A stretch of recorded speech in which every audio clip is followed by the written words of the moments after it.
Se organizar em grupos assim, né, por proximidade, né, por, enfim, aquelas pessoas que você já conhecem, de repente já de atividades anteriores, né, organizem os grupos.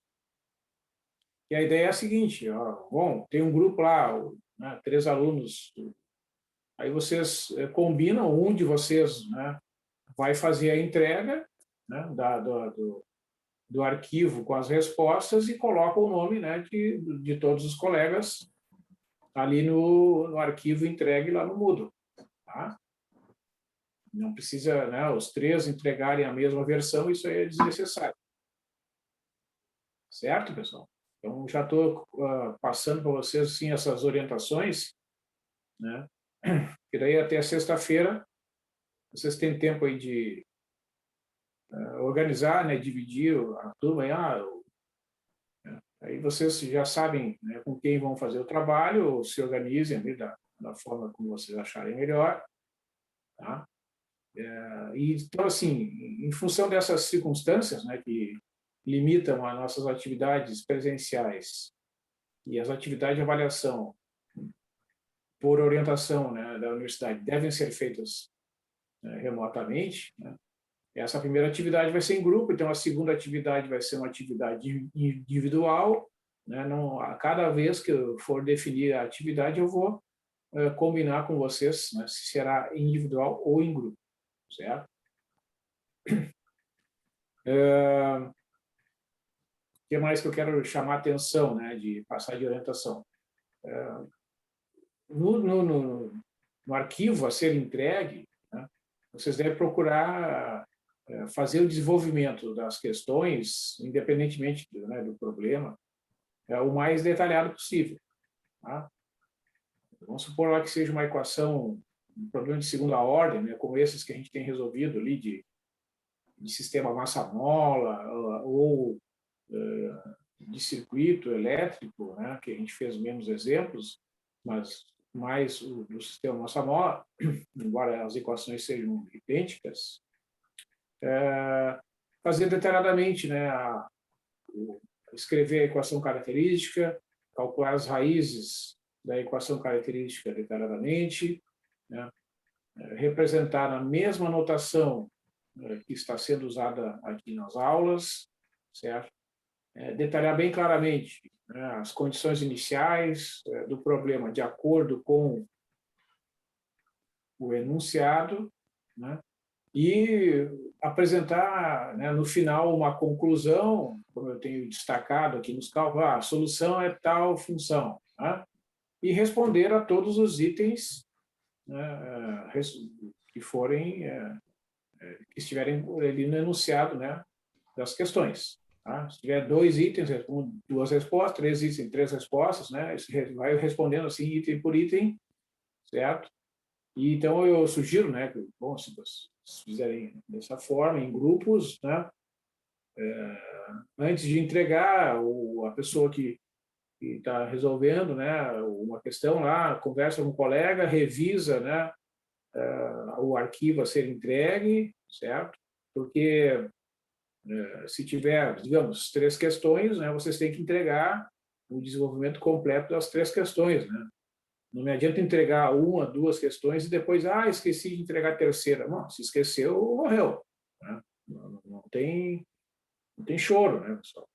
Eu não vou ter condição de ficar reavaliando sob o argumento de que a pessoa esqueceu. Bom, esqueceu, uma questão vai ficar sem a nota. Né? É, é, o, é, o, é a dureza dos critérios de avaliação. Né? Certo? Então, já, né, tem acontecido, às vezes, né, os alunos esquecem, se atrapalham na hora de gerar o PDF, enfim. Né? Nós já estamos né, há praticamente 1 ano e meio, né, trabalhando nesse formato, então, acho que, né, todos já temos experiência suficiente para fazer essas conferências, né, certo? E entregar os arquivos conforme, né, o número de questões que forem solicitadas, tá? Então, eu vou solicitar aqui a resposta, né, o arquivo a ser depositado lá no Moodle, ou seja, um arquivo em formato PDF, tá? Certo? Vocês podem fazer, por exemplo, à mão, né, como eu estou fazendo aqui, agora eu uso desse recurso aqui, escreve a caneta ali, né, faz os gráficos, enfim. Por exemplo, para fazer o gráfico, vocês podem, né, fazer ali no Wolfram Alpha e copiar, né, transcrever para cá, certo? E depois que, então, tiver tudo pronto aqui no papel, né, faz umas fotos, certo? E gera um PDF, né? Tem esses arquivos, esses aplicativos, aliás, que são geradores de PDF. O PDF Creator é um deles, que eu não me lembro o nome, mas tem outros aí, basta procurar. E daí vocês vão gerar um PDF, né, e entregam lá. Ok?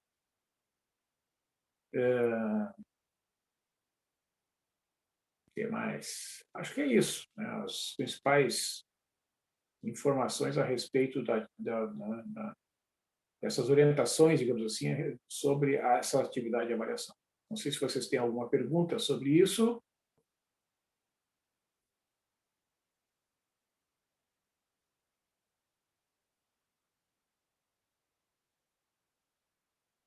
Acredito que não, professor. Então tá, beleza. Então, assim, que eu pensei, né, pessoal, eu vou apresentar para vocês aqui, inicialmente, um problema. Não, Dani, acho que não. Eu acho que sim, eu até pensei sobre isso, né, mas, assim, ó, especialmente, né, assim, sexta-feira, vamos supor, sexta-feira. De sexta até quarta são 5 dias. Né? Acho que é tempo suficiente para fazer a entrega. Né? Então, eu gostaria de usar um prazo mais curto, né? Para que a gente defina assim, por exemplo, o prazo de uma semana, né, que foi usado, por exemplo, no semestre passado, como orientação geral da universidade, foi para o G2.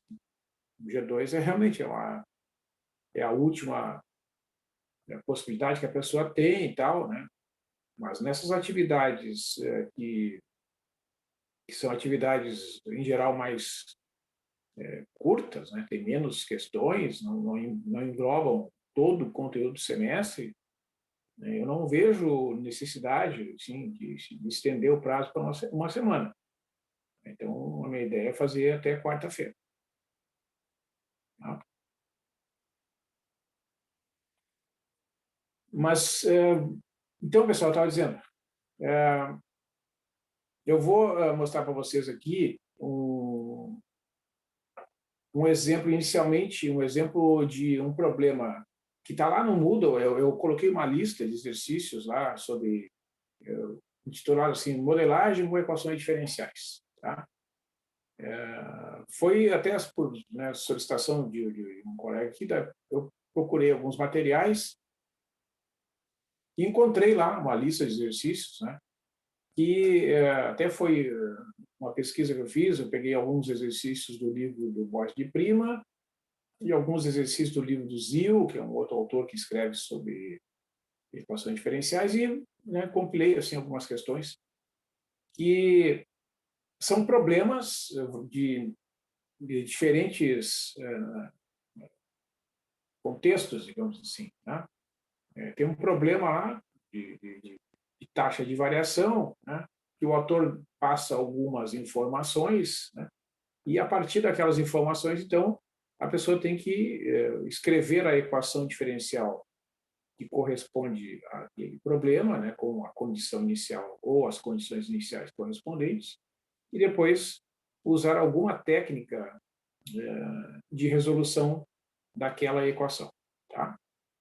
Então, eu vou fazer isso, daquela lista eu vou resolver um problema, né, e depois eu vou passar para alguns problemas de equações de segunda ordem, que são tipicamente esses problemas de massa-mola que a gente tem dado atenção. Aí.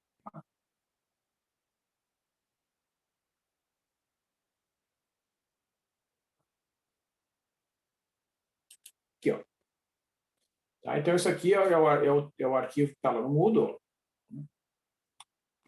Então, esse problema aqui que a gente está vendo na tela. Eu vou resolver esse número 1 aqui. Tá? Então, eu vou fazer a leitura aqui do problema, né? E, a partir, então, da leitura, a gente vai montar, né, a equação diferencial que descreve matematicamente essa situação. Aí, tá? Se vocês olharem bem, isso aí é um problema, né, digamos assim,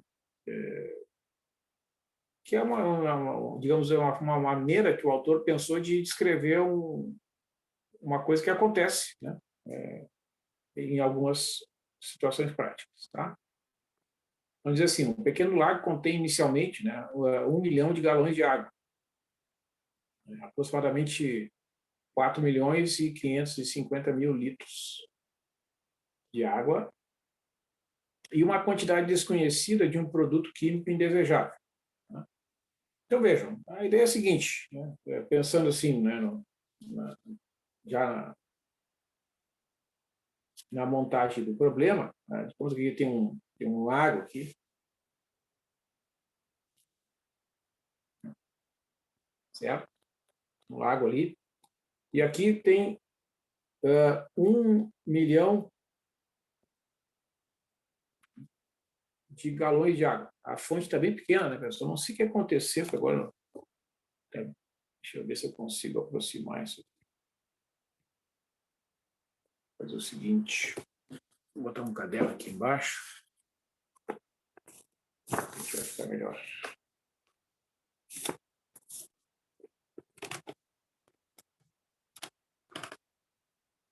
Melhorou, pessoal? Não melhorou muito, né?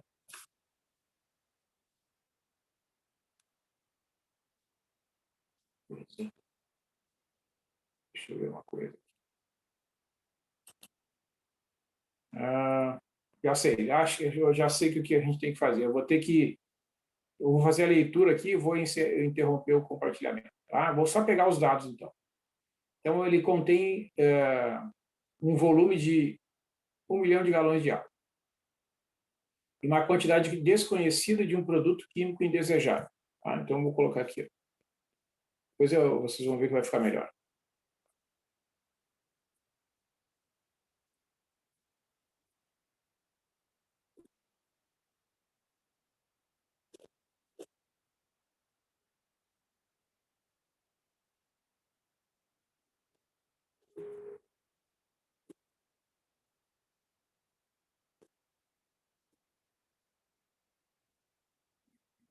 Tá? Então, o que ele diz ali? Ó? Que o lago recebe água contendo 0,01 grama dessa substância por galão a uma taxa de 300 galões por minuto. Tá? E a mistura sai à mesma taxa, de modo que a quantidade de água no lago permanece constante. Suponha que o produto químico está uniformemente distribuído no lago. Então, no item A, pede para escrever uma equação diferencial cuja solução é a quantidade de produto químico no lago, no lago, não no lado, né? No lago, em um instante qualquer, e qual a quantidade de produto químico que estará no lago após um período muito longo de tempo. A pergunta é também se essa quantidade limite depende da quantidade presente inicialmente. Tá? Bom, então, Eu vou interromper aqui o compartilhamento, a gente vai enxergar melhor aqui. Vocês estão vendo invertida a imagem aí também? Sim, o senhor está invertida. Invertido, né? Então, peraí. Vamos ver se eu consigo girar aqui o celular.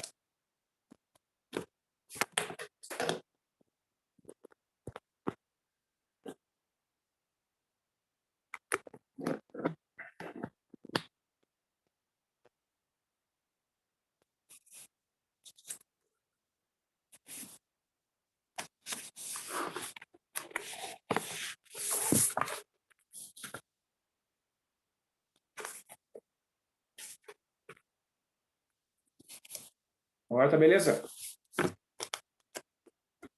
Isso aqui está meio... Só um pouquinho.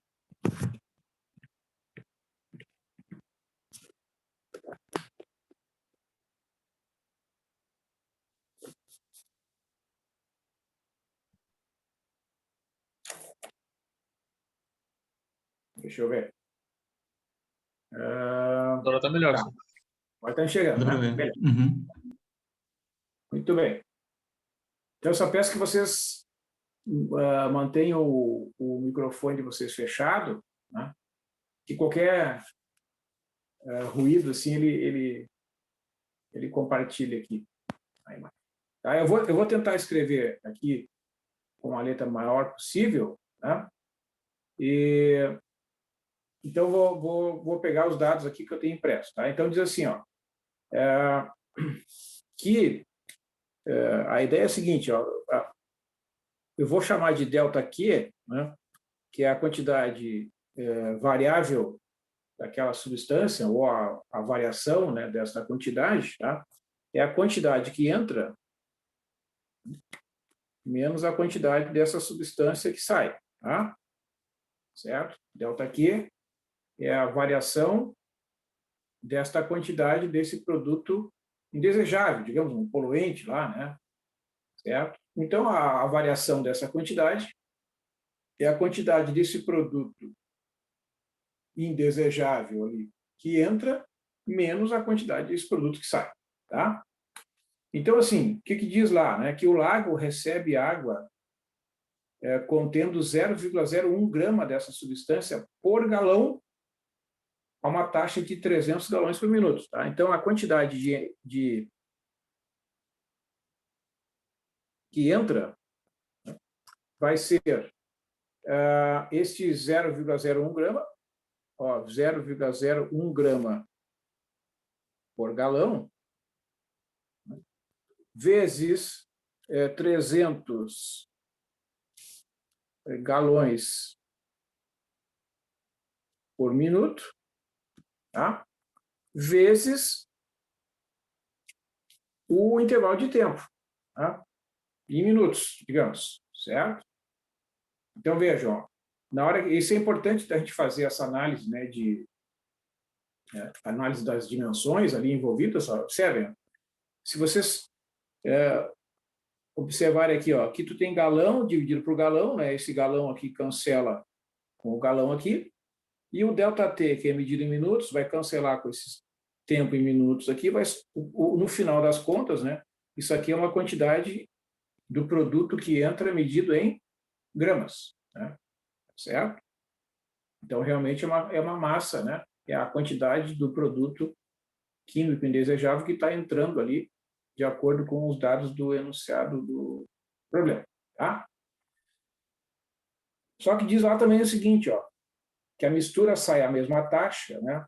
Significa que vai sair 300 galões por minuto, de modo que a quantidade de água no lago permanece constante, tá? Então, né, entra 300 galões por minuto, né? Ó, vai entrar aqui e vai sair aqui, né? Certo?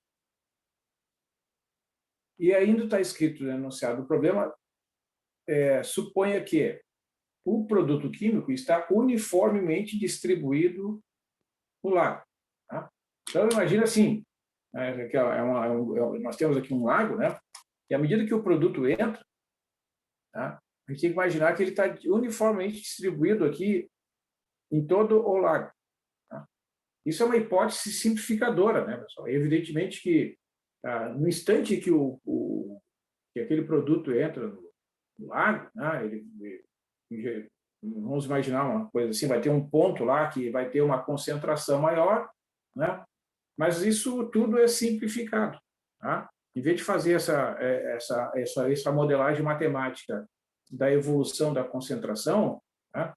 O autor imagina assim, o produto entra no lago, tá? E imediatamente ele se espalha ali, né? Certo? Como se tivesse alguém lá mexendo no lago lá, o produto vai ficar com a densidade uniforme, né? A concentração uniforme ao longo de todo o lago. Tá? Então, a quantidade de produto que vai sair, né, vai ser aquela quantidade de 300 galões por minuto, né, multiplicado pela quantidade né, dividida por...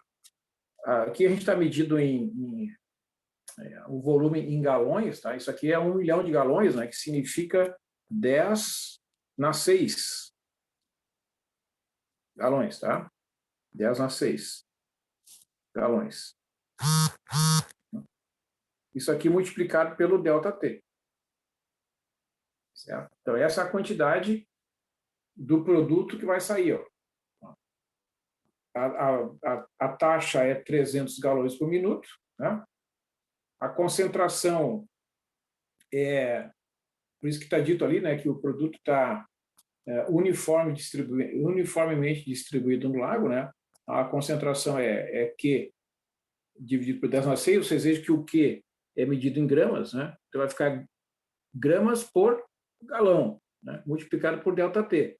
Então, esse ΔT aqui vai cancelar com esse minuto, esse galão aqui vai cancelar com esse galão, vai sobrar uma quantidade em gramas, né?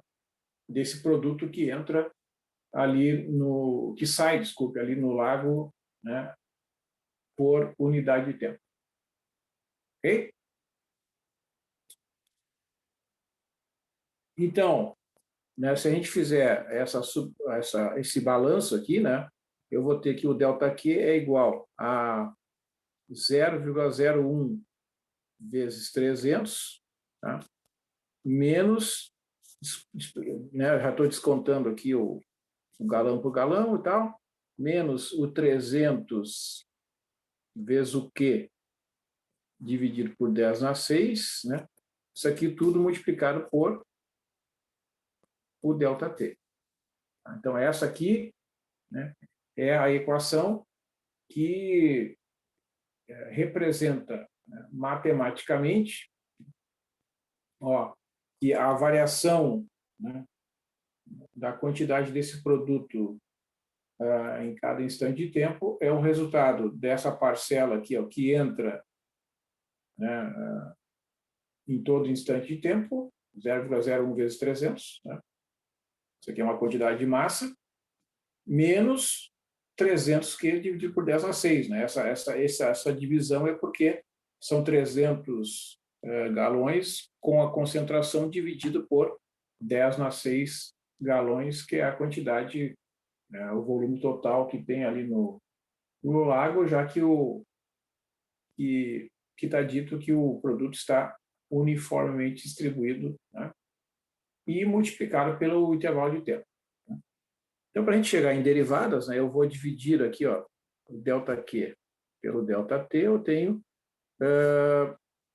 0,01 vezes 300, né, isso aqui vai dar 3, né, menos, aqui vai ficar 3Q dividido por 10⁴, né, certo? 0,01 vezes 300, exatamente. Né? E o 300 ali, ó, né, eu tenho aqui esses dois zeros, né? E eu cancelei com o 6 aqui, sobrou 4 aqui no denominador. Tá? Então, fazendo o limite, né, quando o ΔT vai para zero, eu terei, então, que a derivada E' é igual a 3 menos 3Q dividido por 10 na 4. Né? Esta é a equação de primeira ordem, né, que corresponde a esse problema. Q' é a derivada, né, que é o limite do quociente ΔQ sobre ΔT quando ΔT vai para zero. Então, nesse limite, do lado esquerdo, a gente tem a derivada primeira da função Q de t, e do lado direito, né, 3 menos 3Q sobre 10 elevado na 4. Tá? E aí diz assim, tem lá uma quantidade desconhecida de um produto químico indesejável. Olha só, eu vou mostrar de novo aqui o texto. Uma quantidade desconhecida de um produto químico indesejável. Como essa quantidade é desconhecida, olha só, significa que a hora que eu escrever a condição inicial para aquela equação, eu vou escrever que o Q de zero é uma quantidade que é zero. Tá? Q de zero é uma quantidade que é zero. Tá? Então, esta é a modelagem desse problema. Tem aquela equação de primeira ordem que vocês estão vendo ali, tá? E com a condição inicial que diz que a quantidade daquele produto químico indesejável é desconhecido. Então, eu vou escolher um valor lá, né? E como em matemática, quando a gente tem um valor desconhecido, a gente cria, né? A gente expressa por uma variável, tá? Na verdade, aqui é um valor desconhecido, mas não é variável, né? É apenas um valor desconhecido. Bom? Então, essas são as duas equações que correspondem a esse problema. A primeira, que está escrito aqui, né, dentro desse retângulo, é uma equação diferencial de primeira ordem, tá? E esta aqui é a condição inicial correspondente ao problema. E veja que nesse problema, como eu tenho uma equação diferencial ordinária de primeira ordem, né, só tem uma condição inicial, tá? Então, sempre que essa condição inicial for um valor desconhecido, vocês vão atribuir um valor qualquer lá. Escolhe uma letra. Pode botar letra A, letra B, letra C. Eu escolhi só a própria letra Q com o índice zero aqui para indicar que isso aqui é um número, né, que corresponde à massa, à quantidade daquele produto no instante zero, só que esse valor não é um valor numérico conhecido. Tá? Pode ser 50 gramas, 100 gramas, 1.000 gramas, 2.000 gramas. É um valor, a quantidade lá de massa, né, medido em gramas. Tá? Certo? Então, vou escrever acho que nessa posição aqui vai ficar até melhor. Muito bem. Então, o que eu tenho aqui? Ó? Eu tenho que resolver esta equação aqui. Vou escrever num outro formato.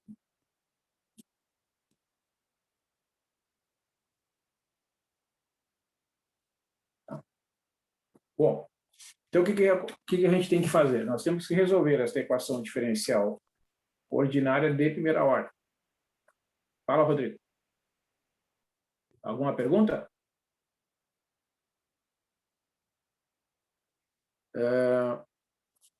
E a condição inicial, né? É esta aqui, tá? Então, primeiro, a gente resolve a equação característica,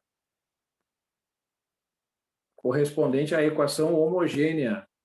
Ó, eu vou escrever a equação homogênea primeiro.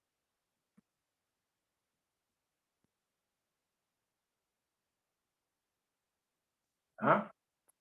Q' mais 3 vezes Q sobre 10 na 4 igual a zero. Tá? Então, é importante entender qual é a matemática, né, que justifica essa jogada aqui.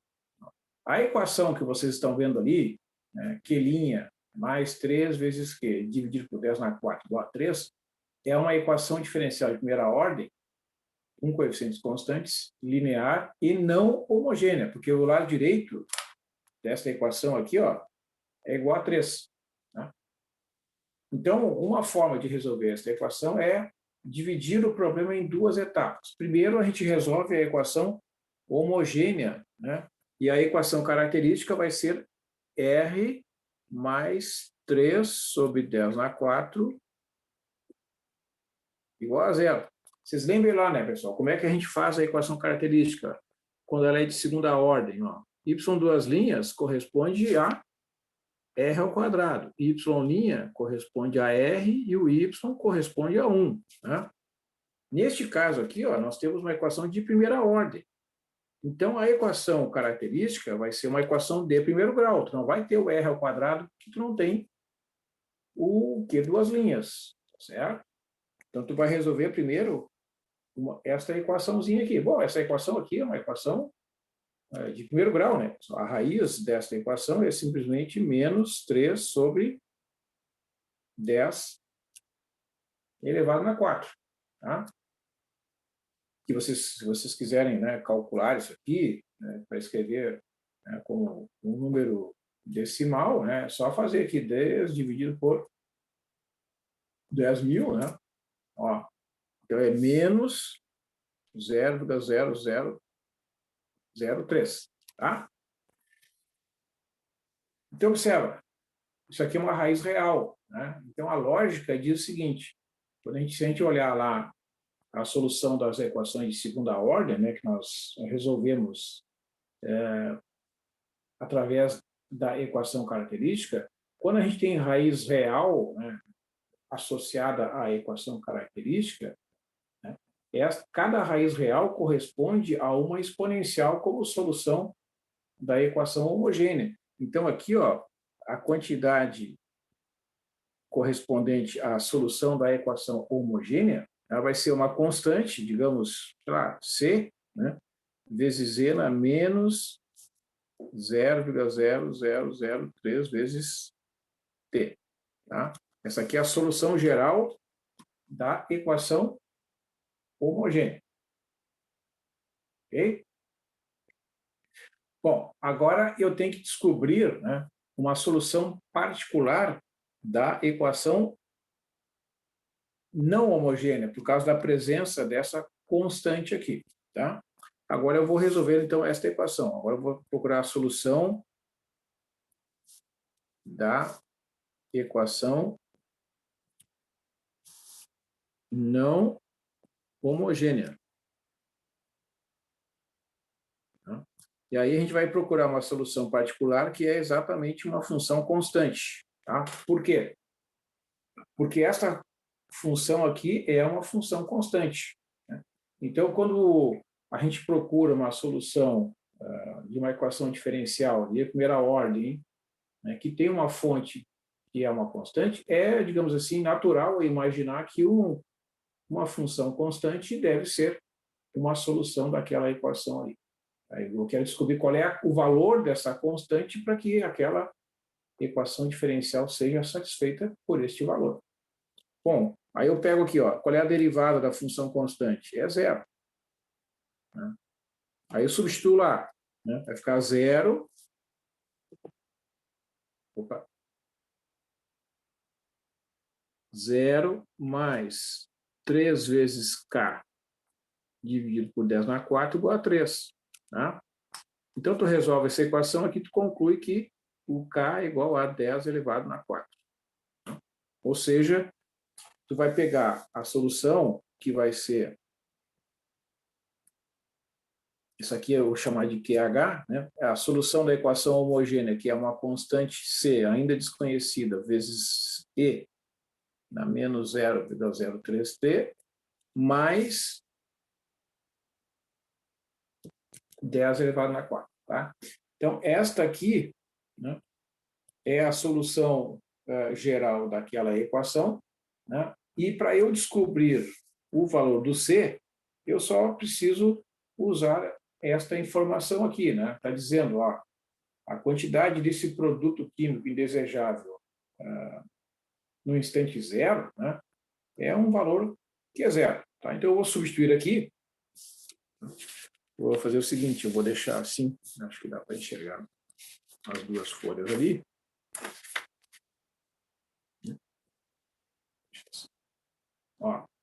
está lá a minha solução, né? Então, eu quero que Q de 0 seja igual a Q índice 0, ou seja, C vezes Z na menos 0,0003 vezes 0, mais 10 elevado na 4, tem que ser igual a Q0. Tá? Então, como o E na 0 é 1, né, aqui vai ficar C mais 10 na 4, igual a Q0. Ou seja, o C é igual a Q0 menos 10 elevado na 4. Né? Ou seja, no final das contas, eu concluí que a solução é Q0 menos 10 elevado na 4, vezes Z na menos 0,0003T, mais 10 elevado na 4. Então, essa é a solução do problema. E o que isso está dizendo, né, pessoal? Quer ver? Ó? Vou mostrar aqui para vocês. Essa expressão aqui, ó, vocês vejam, este número aqui é menos... Vou aumentar aqui o tamanho da fonte.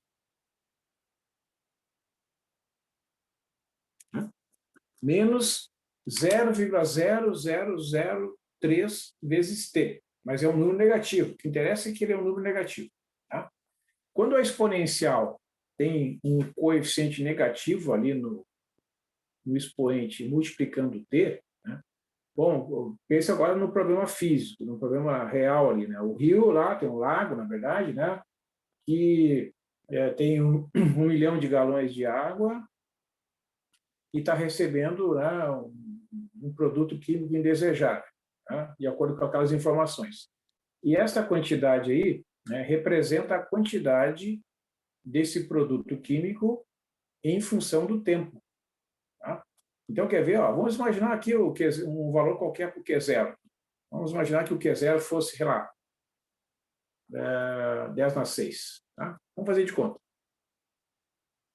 Vamos fazer de conta que o Q0 é 10 na 6. Né?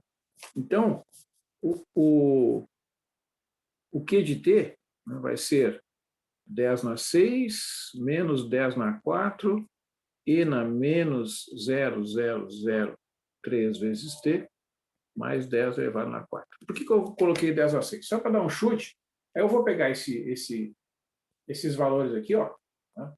E vou fazer o gráfico dessa função aqui, para a gente avaliar qual vai ser o comportamento, né, dessa função quando o t vai para infinito.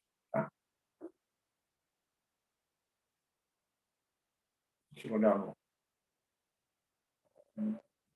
no site da Wolf, então.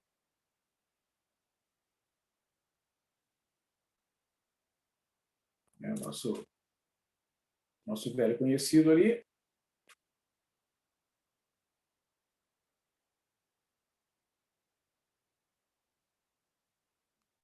Então, ó, vou colocar aqui.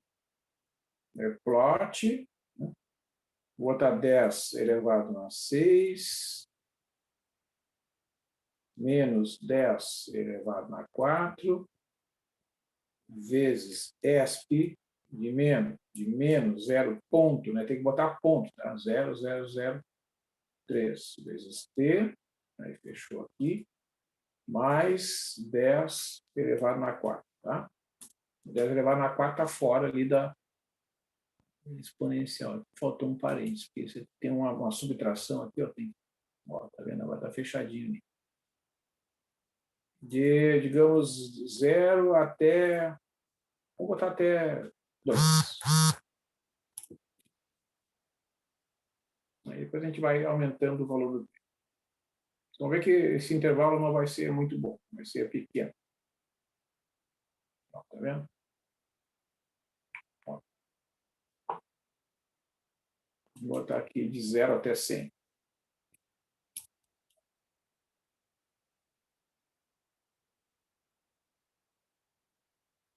Tá vendo, pessoal? O que acontece aqui? Os valores são muito elevados, né? Vamos fazer o seguinte, ó, para tornar esse problema mais interessante, né, vamos dividir tudo por 10 elevado na 4. Tá? Entendeu? Vou dividir tudo por 10 elevado na 4. Né? Vou pegar a quantidade e vou dividir por 10 elevado na 4. Tá? Simplificando aqui, vai ficar 10 ao quadrado, que é 100, menos 1, vezes z na menos 0,03t, mais 1. Tá? Ou seja, é 99 ali. Né? Então vai ficar, quer ver? Ó. Vou modificar ali o meu gráfico. Porque daí eu estou fazendo, na verdade, uma mudança de escala aqui, tá? Para tornar mais fácil a leitura do gráfico.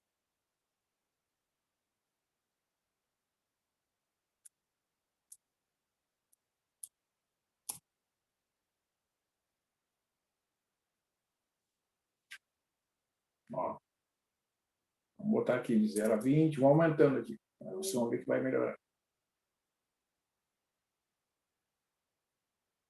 Também está diminuindo, né? Vou botar de 0 a 100 aqui. Na verdade, é uma curva assim, ó. Só que a curvatura é muito suave, né? Porque esse coeficiente aqui é muito pequeno, tá? Então, na verdade, ela tem que ser uma exponencial que vai diminuindo para... Essa parte aqui vai desaparecer, vai sobrar 10 na 4, ou seja, 1. Né? Ó, tá vendo agora? Se eu botar um intervalo muito grande, ó, começa a aparecer a curvatura lá. Ó. Tá vendo? Vou botar aqui de 0 até 10.000. Imagina o tempo medido em segundos, né? Ou em minutos, né? 10.000 minutos dá bastante tempo. Ó, aí aparece finalmente, ó, né? o comportamento da exponencial. Né? O que vai ser mantido lá no infinito? Vai ser mantida essa constante aqui, ó, tá? Certo? Porque a exponencial, com esse coeficiente negativo, ela tende a zero. Né? Vezes 99 vai tender a zero, mais 1 vai tender a 1. Ou seja, no problema original vai tender a 10 na 4. Né? Então, lá no problema original, né, que eu formulei, digamos assim, ó, que é esse aqui, né? Ó, isso aqui vai tender a 10 na 4 quando o t vai para mais infinito. Tá? Independentemente desta quantidade inicial aqui. Tá? Seja ela qual for, né? Essa parcela aqui vai ser um número multiplicado por e na menos 0,003t, que vai tender a zero no infinito. Vai sobrar somente, ou seja, no infinito, né, após um tempo suficientemente longo, tá, a quantidade daquele produto químico indesejável ali vai ser igual a 10 na 4 gramas. Tá? Certo? Então, ela vai se manter, né, estabilizada de acordo com as condições do problema. Bom? Então é isso, pessoal. Esse primeiro exemplo, né, depois vocês podem tentar fazer, tem outros exercícios propostos naquela lista ali, né, está disponível ali no Moodle, né, certo? Então tem aqui um segundo problema, que é de um remédio que é injetado na veia de um paciente, tá? Isso aqui é uma equação diferencial de população de ratos do campo, um circuito elétrico, uma piscina, que tem lá um produto que foi contaminado com produto, e também um circuito RC. Tá? Então, tem vários exercícios aqui que vocês podem tentar fazer, né, de acordo com essas informações que foram discutidas aí em aulas anteriores. Tá? Bom, então, agora eu vou falar um pouquinho, novamente, aqui dos problemas de valores iniciais de segunda ordem, tá? Começando, né, com aquele problema do sistema massa-mola com uma equação bem simples, tá? Em que a gente tem, então, uma situação que eu comentei na aula anterior, né? Que a gente vai ter que resolver o problema e depois identificar o deslocamento de fase. Tá? Então, eu vou copiar aqui na minha folhinha os dados do problema, do exemplo 1 ali, né, que eu estou usando aqui o recurso da folhinha, para a gente comentar aqui.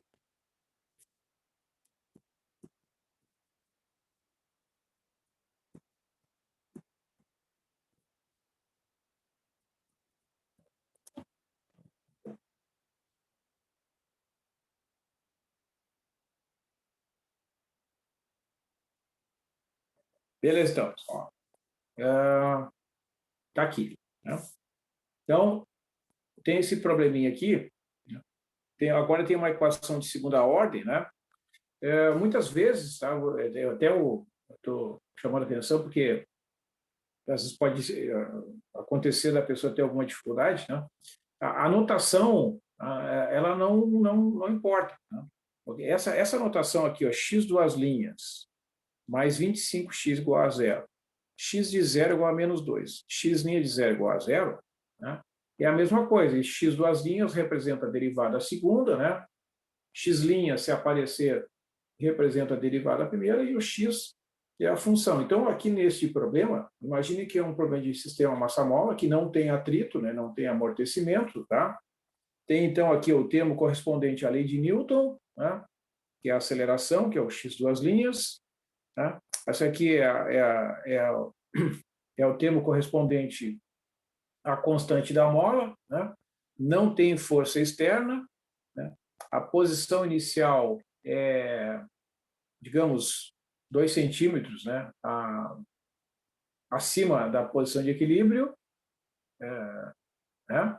Acima da posição de equilíbrio, que o sinal é negativo, lembra lá, né?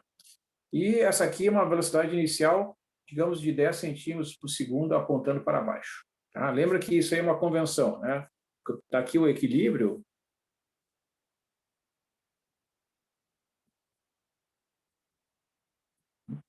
Quando o objeto estiver acima da posição de equilíbrio, né, vai se dizer que, digamos, a distância é menos 1 centímetro, menos 2 centímetros, não existe distância negativa, só vai diferenciar de quando ele estiver abaixo. Tá? Então, na hora que ele estiver 2 centímetros acima da posição de equilíbrio, a gente vai representar como menos 2. Se ele tiver 1 centímetro, ou qualquer outra unidade de comprimento, né, pode ser polegada, pode ser em metros, né, quando tiver 1 centímetro, digamos, abaixo da posição de equilíbrio, a gente vai dizer que é x de zero igual a 1 centímetro, por exemplo. Né?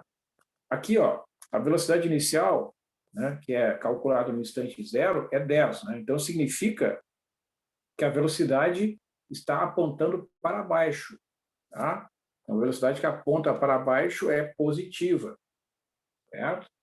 Quando a velocidade aponta para cima, ela é negativa. Então, vocês vejam que esse objeto aqui, ó, né, a posição inicial dele, né, é aqui assim, ó, 2. Essa é a posição inicial.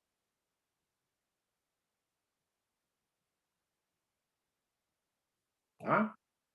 Ele está 2 unidades de comprimento acima da posição de equilíbrio. E a velocidade é positiva. Ó. A velocidade aponta para baixo. Certo? É assim que a gente interpreta, né, estas condições aqui. Né?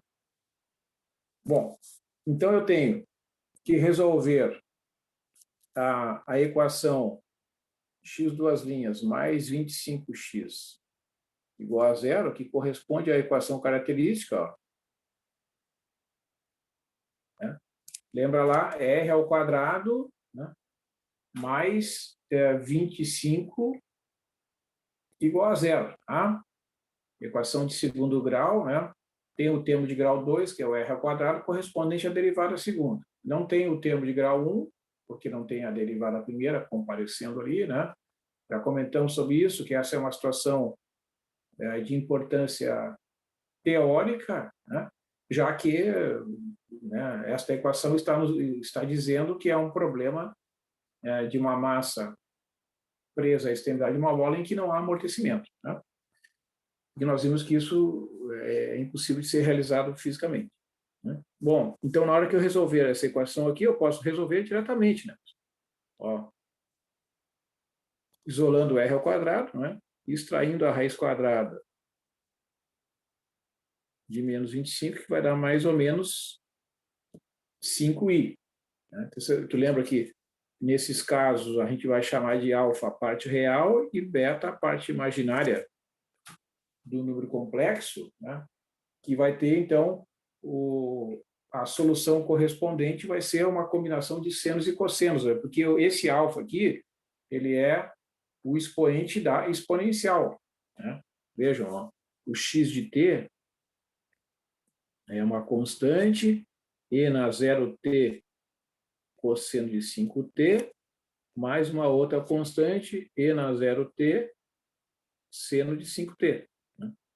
Ou seja, o x de t é uma constante vezes cosseno de 5t, mais uma outra constante vezes seno de 5t.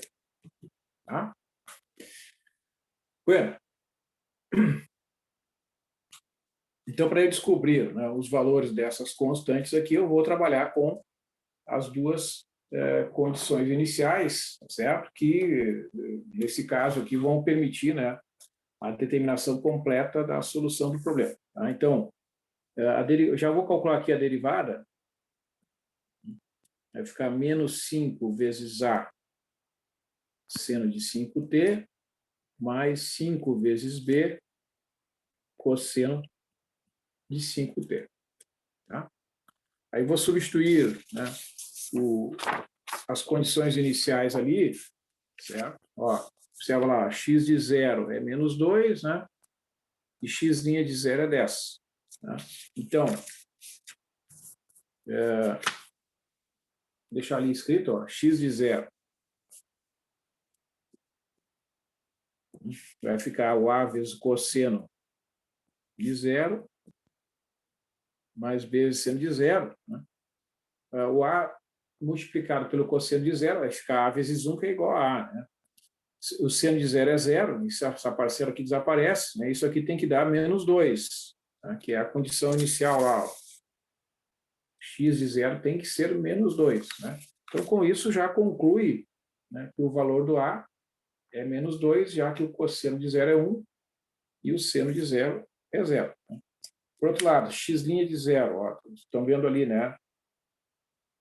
A expressão que define a derivada. Vai ficar menos 5 vezes A, né, que é menos 2. Ó, a gente já sabe lá que o A é menos 2, né? Seno de 0 mais 5 vezes B vezes o cosseno de 0, né? Porque 5 vezes 0 é 0. Isso aqui tem que dar, ó, o x' de 0, né, tem que ser 10. Então, esse resultado aqui tem que ser igual a 10.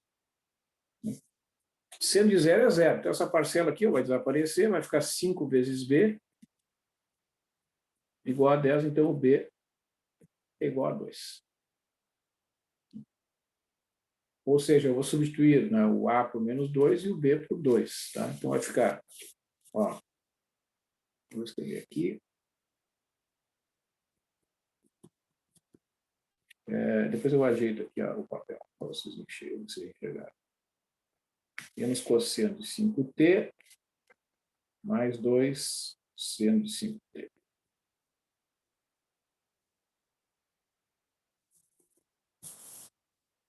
Menos 2 vezes o cosseno de 5t, mais 2 vezes o seno de 5 vezes t. Tá? Bueno, aí, pessoal, aí entra naquele negócio que eu já comentei com vocês, né, que quando a gente tem essa superposição, né, de senos e cossenos, essa combinação linear de senos e cossenos de mesma frequência, né, é chamado um movimento harmônico simples, tá certo? Ó, você quer ver? Ó, vou mostrar aqui o gráfico.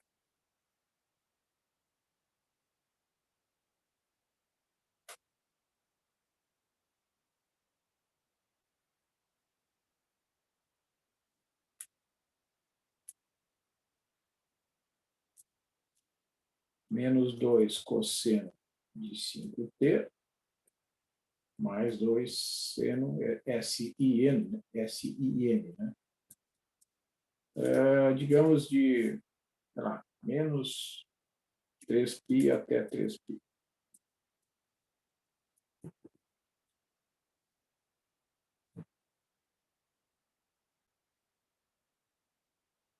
Aqui, se a gente ficou, né, com um intervalo muito grande, a gente diminui aqui ou vai melhorar?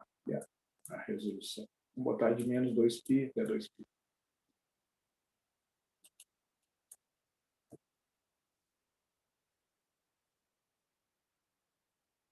Bom, esse intervalo aqui, eu até vou diminuir aqui, vou botar de menos π até π.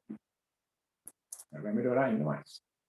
A gente vai ver claramente aqui, ó, a chamada fase aqui, ó, tá vendo? Esse primeiro pico aqui, né, o primeiro ponto de máximo, ele não está sobre o eixo vertical, né?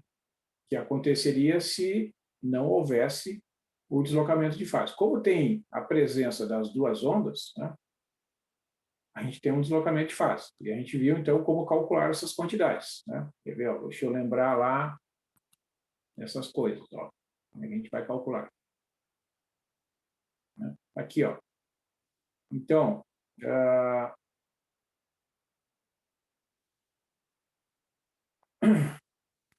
que a gente tem ali? Ó? O A, né, é menos... Eu vou escrever aqui no papel, depois a gente...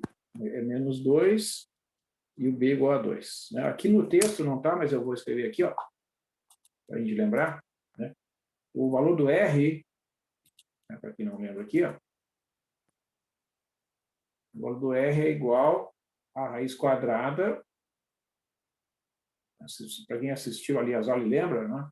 Isso aqui é para poder calcular a amplitude, né? Quando a gente tem as duas ondas somadas. Né?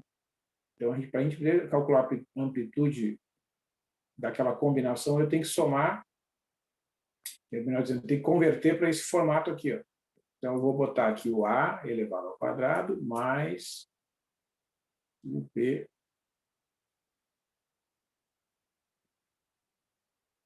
Só vai deixar registrado aqui a forma. Né? Certo?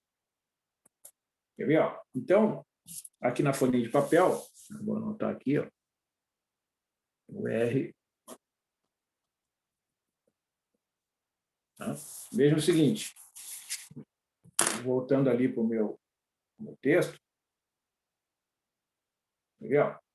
imagina se alguém te pergunta assim, né? Olhando para esta solução aqui, tá?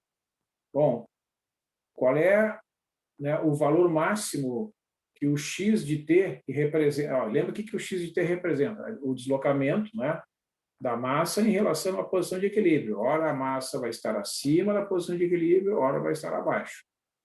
Do jeito que está escrito aqui, se alguém te pergunta assim, qual é a distância máxima, né? Qual é o máximo de deslocamento em relação à posição de equilíbrio que essa função representa, tá? Olhando aqui assim, ó, é difícil de responder, certo? Com esta equação aqui, ó, calculando R, tu consegue descobrir. O que tu vai fazer? Raiz quadrada de menos 2 ao quadrado mais 2 ao quadrado, raiz de 4 mais 4, que é a raiz de 8. Tá? Então, este raiz de 8 representa a amplitude. Né? A raiz de 8, pessoal, isso aqui é em torno de 2,8, eu acho. Raiz de 8 é 2,82, 2,8, tá? Significa que este movimento aí, né, vai estar ora acima, ora abaixo da posição de equilíbrio, uma distância de, no máximo, 2,8. Tá? Essa é a jogada que tu deves observar quando tu vais lidar com essa superposição. Agora aqui, ó, o que mais está dito lá? Se o A é negativo, que é a combinação que nós temos, A negativo e B positivo,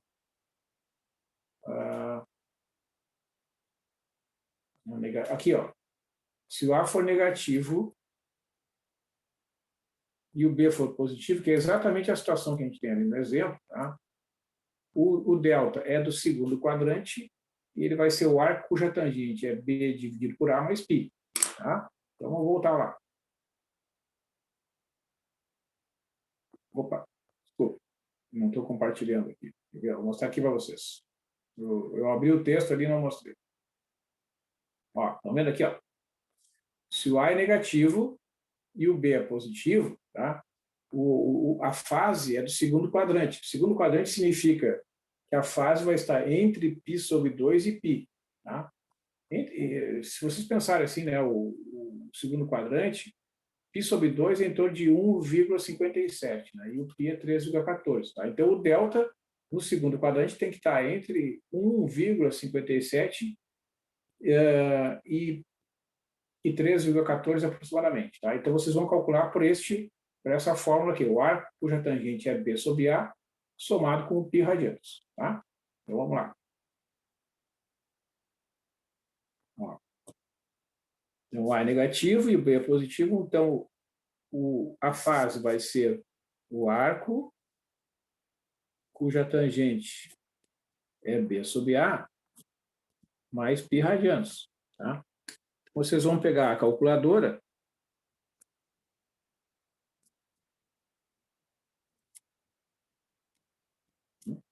e vão fazer esse cálculo aqui. Ó. Vamos fazer lá. Bota a calculadora em radianos, né? Zera tudo ali. Ó. Divide menos 2 por 2. Vai dar menos 1. Né? Então, vocês vão ter que calcular o arco cuja tangente é menos 1 mais π radianos. Tá? Então, vocês vão aqui, ó, a função inversa, né? Da tangente. Tá? Vai dar menos 0,78. Então, o delta vai ser menos 0,78, né? Vou botar 5 aqui, mais π. Aí vocês vão tomar o π mais o valor do π. Aí aperta aqui no igual, ó, 2,35. Tá? 2,35 aproximadamente. Né? Tá? Significa que o x de t, ó, é o R, que é 2,8, tá? Vezes o cosseno de 5t, em vez de ter aquelas duas ondas ali, né? o menos 2 cosseno de 5t mais 2 seno de 5t, tu vai poder escrever assim. Ó.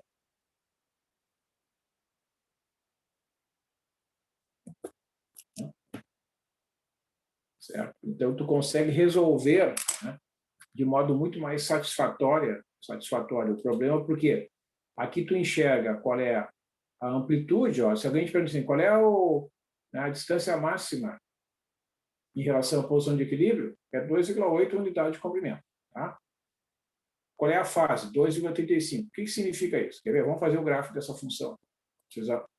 Ó, vou deixar as duas ali. Ó, tá? Vou deixar essa função aqui. Vou botar um parênteses assim. Ó. Vocês vão ver que vai dar a mesma coisa. Eu vou botar uma vírgula. Vou colocar raiz de 8. Opa, raiz de 8 vezes o cosseno de 5t menos 2,35.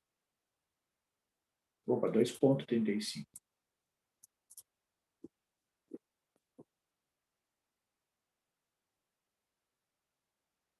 Não está compartilhando a tela só.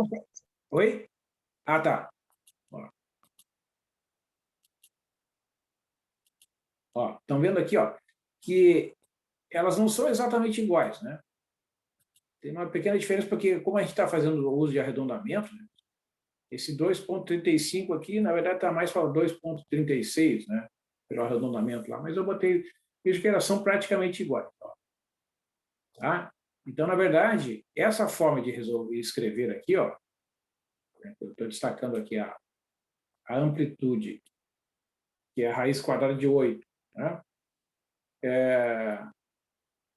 E a fase, que é o 2,35, né, permite que a gente identifique, né, exatamente qual é o valor máximo, tanto abaixo da posição de equilíbrio quanto acima. Né? Ó, aqui, 2,8 é o valor máximo, ó, né? E aqui, menos 2,8 é o valor mínimo. Né? E esse ponto aqui, né, é o primeiro instante em que o objeto atinge, né, o máximo deslocamento abaixo da posição de equilíbrio. Tá? A pergunta é, qual é o instante que isso acontece? Né? Certo? Por exemplo, em que instante, qual é o valor do t? Né?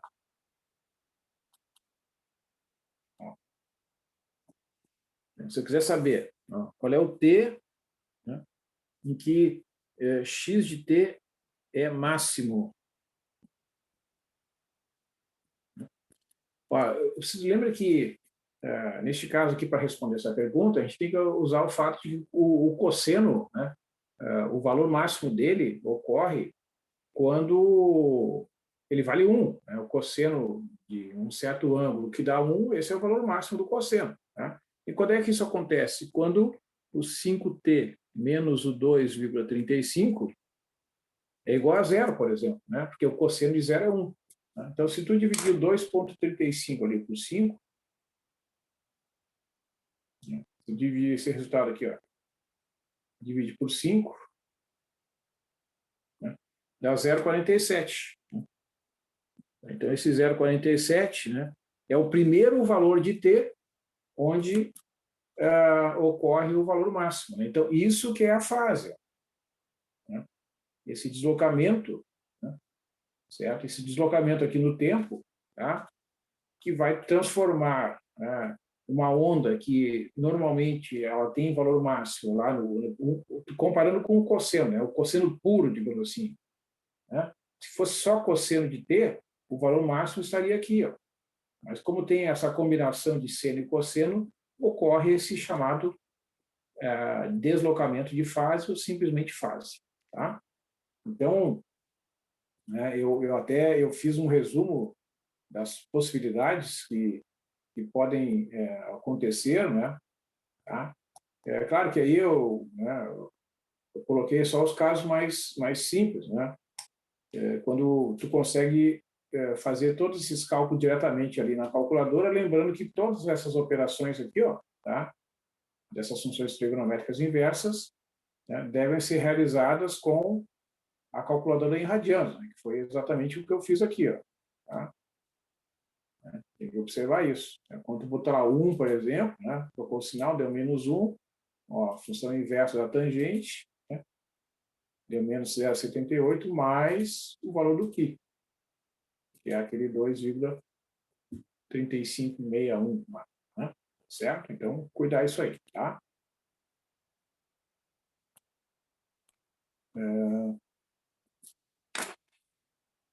Beleza, então. Deixa eu ver mais. Temos mais uns minutinhos aqui. Deixa eu só. Sim, queria mostrar aqui mais um exemplo. O segundo exemplo aqui, ó, é quando tu tem essa situação aqui. Tá? Eu vou só montar aqui o problema e vocês podem depois resolver. Tá? É uma massa de 0,25, né, quilos, né? É atada a uma mola com constante de elasticidade igual a 4 newtons por metro. Tá? Essa constante de elasticidade é o K. Então, supondo que uma força de amortecimento igual ao dobro da velocidade instantânea atua no sistema, determina a equação de movimento, né, se a massa passa parte da posição de equilíbrio com velocidade de 3 metros por segundo para cima. Tá? Bom, então, olha aqui, ó. O que a gente tem? Eu vou iniciar aqui o desenvolvimento da montagem do problema, depois vocês podem concluir. Aqui está escrito o seguinte, né? A massa está dada ali diretamente. Né? Então, não tem mistério. É 0,25 quilos. Né? Então, ela já está na unidade que é usada ali no problema. Tá? Como é que tu vai calcular o gama aqui, pessoal? O gama é o fator de atrito, né, ou a constante de amortecimento. Está dito ali, ó, a força de amortecimento, ó, a força de amortecimento é igual ao dobro da velocidade instantânea. Tá? Bom, se a força de amortecimento é igual ao dobro da velocidade instantânea, é porque o gama é 2. Tá? Certo? Depois eu posso completar aqui com as unidades de medida. Como tem que dar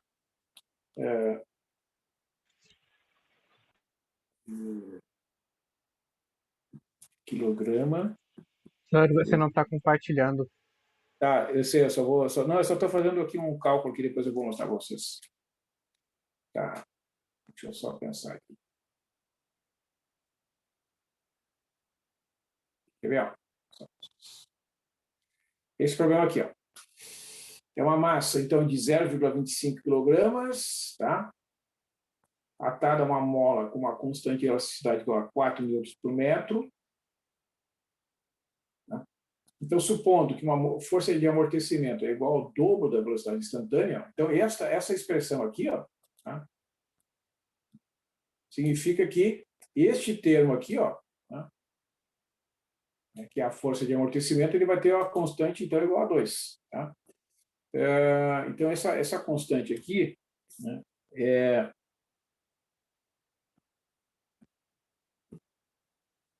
quilograma vezes metro. Tá? Quilograma vezes metro. E a constante de elasticidade, né, que está dito ali no enunciado, ó, é dado aqui já. A constante de elasticidade é igual a 4 newtons por metro. Tá?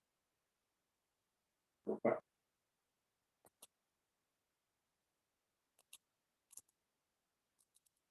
Bom, então tu vai substituir, né, essas expressões aqui e mais as equações que definem as condições iniciais. Massa parte da posição de equilíbrio com velocidade de 3 metros por segundo para cima. Tá? Então, posição de equilíbrio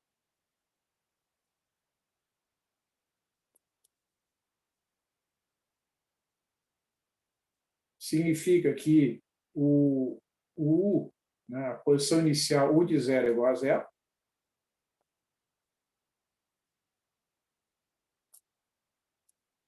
É igual a 0. E, o que mais? Velocidade de 3 metros por segundo para cima. Ó. Vai dizer aqui U' de 0. U' de 0 igual a 3. Tá? Opa. Para cima é negativo. Ó. Lembra aquela convenção. Né? Então, o que a gente tem aqui? Ó? Vou copiar aqui na minha folhinha e vou resumir tudo isso aqui.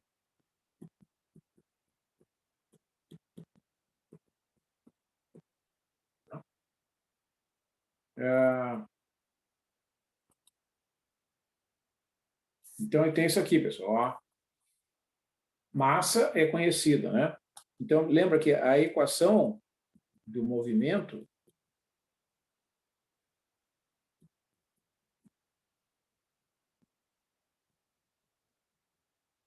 a gente está considerando sempre problema sem fonte externa, né? Porque no enunciado não se refere à fonte externa, tá? Então, a gente vai ter 0,25 vezes U duas linhas de T, mais 2 vezes U' de T, mais 4 vezes U de T, igual a 0. Né? Ó, a massa parte da posição de equilíbrio, né? Com a velocidade inicial de 3 metros por segundo apontando para cima. Tá? Então, essa aqui, né, é a formulação completa do problema. Tá? E aí tu vais resolver calculando as raízes da equação característica, né, e trabalhando com as condições iniciais, tu vai encontrar a solução. Deixa eu mostrar para vocês aqui, ó. Vou compartilhar aqui a solução. Aí vocês podem, se eu tenho anotado aqui, não, acho que está anotado no outro arquivo. Aqui. Número 5. Tá? Eu vou anotar aqui no papel, depois eu passo.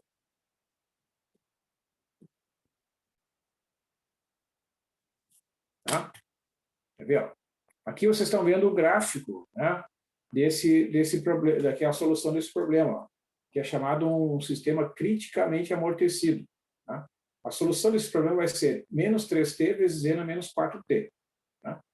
Então, o objeto vai atingir a distância máxima do ponto de equilíbrio, que é em torno de 0,276 metros, tá? Acima do ponto de equilíbrio, depois ela vai voltar ao ponto de equilíbrio de maneira monótona, tá?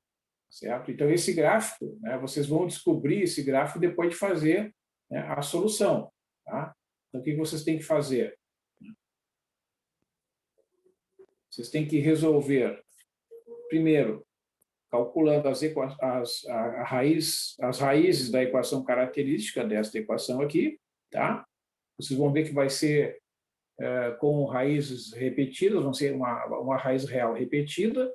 Vocês vão ir trabalhar com as condições iniciais, aí vocês vão chegar nesta solução aqui, e fazendo o gráfico ali no site da Wolfram, vocês vão encontrar aquele resultado. Como é que você descobre o valor máximo, né? Deixa eu mostrar para vocês. Ó.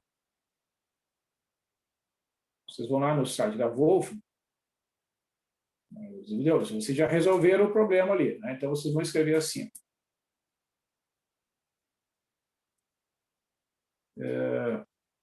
Maximize, né? Vocês vão desconsiderar o sinal, né? Porque ali o sinal é só para diferenciar a parte de cima da parte de baixo, né? Então, digamos o T de 0 até 5, digamos.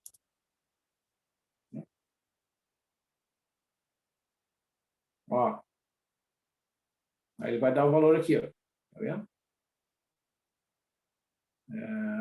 Deixa eu ver se ele mostra o resultado. Ah, ele não mostra o resultado. Ah, ele só diz que é 3 sobre E. Tá vendo? O valor máximo dessa função aqui nesse intervalo é 3 sobre E. Tá? Então, se vocês quiserem saber o valor de 3 sobre E, né, vocês pegam e calculam aqui, ó. A inversa do... Deixa eu pegar aqui. 3 sobre E. Então, bota o 1 lá, né? Calcula o E. Bota na memória. 3 dividido pela memória. 1,1. Tá? Então, é em torno de menos 1,1. Tá? Ali é 3... Ah, não, é 3T e é na menos 4T. Desculpe, eu esqueci do 4 aqui. E na menos 4T. Ah, agora está certo. 3 sobre 4E. Tá? Isso aí. Então, está ali, ó, né? Só está invertido lá porque tem o sinal de menos. Tá bom? Então, 3 sobre 4E. Vamos fazer aqui direitinho. Pega o número 1, né? Calcula o inverso aqui, ó. Vezes 4. Isso aqui. 10,87. Ah, eu tenho que zerar a memória. Vou botar aqui na memória. E é 3 dividido por esse valor. 0,275, que é o valor que está escrito lá. Tá? Então, o valor máximo ali é 0,27. Né? Como o valor negativo, né, significa que vai estar, então, porque lá na solução, né, no texto, né, e aqui na hora que vocês resolverem,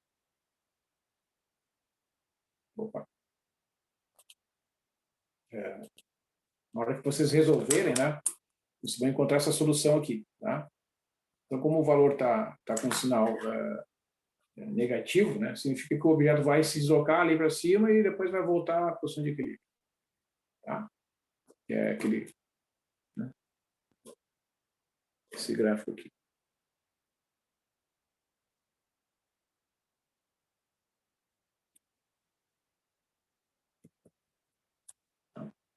Então, esse valor aqui, né, é o máximo de deslocamento, né, que é um chamado movimento, é um movimento criticamente amortecido, né?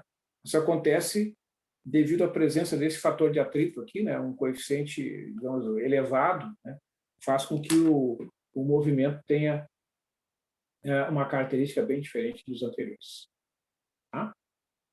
Então, agora é só resolver, né, esse problema, vocês vão encontrar a solução. Então é isso, pessoal. Vou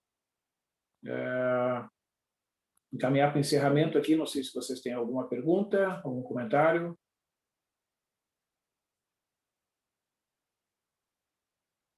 Nenhum, senhor. Então tá.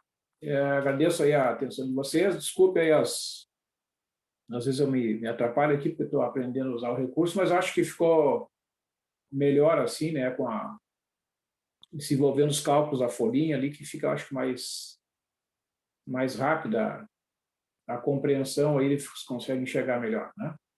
Tá bom? Então, uma boa noite para todos. Beleza, tenha uma boa noite, senhor. Tchau.